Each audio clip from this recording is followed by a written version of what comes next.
Bonjour, encore une fois heureux de te retrouver.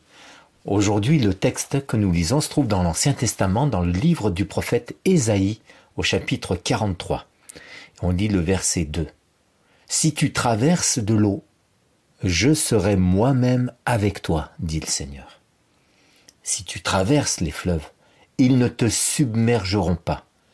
Si tu marches dans le feu, tu ne te brûleras pas et la flamme ne te fera pas de mal. » Bien sûr, comment ne pas penser à ces hommes dans la Bible qui ont littéralement été sauvés des eaux. On peut penser à Moïse qui a été abandonné malgré elle par sa mère, remis à la grâce de Dieu sur ce fleuve afin qu'il échappe à l'édit du pharaon qui avait ordonné de tuer tous les nouveau-nés. Et Dieu l'a gardé. Dieu l'a sauvé des crocodiles du Nil, des dangers de ce fleuve. Comment ne pas penser également à ce peuple tout entier qui a traversé la mer Rouge à sec et qui ont été sauvés des eaux.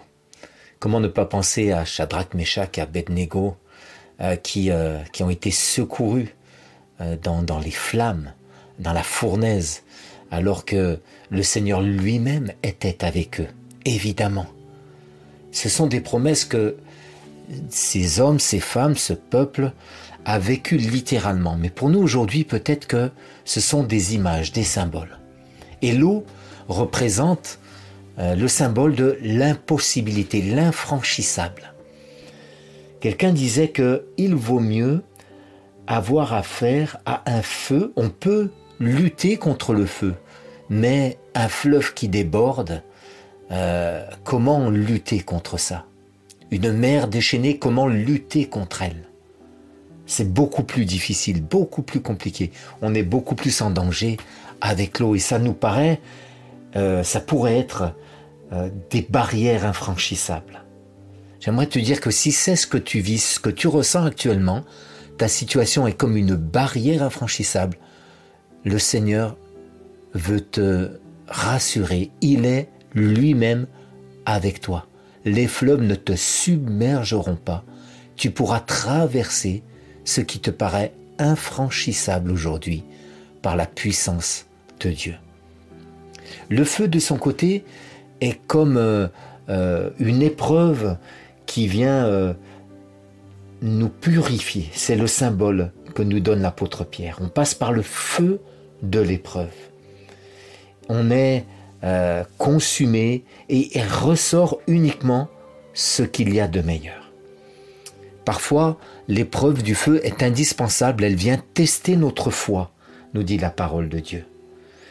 Et peut-être qu'aujourd'hui, il y a une épreuve qui est difficile, qui est brûlante, littéralement, et elle vient ôter finalement ce que le Seigneur veut enlever de ta vie, ce qui t'empêche d'avancer, ce qui est superflu.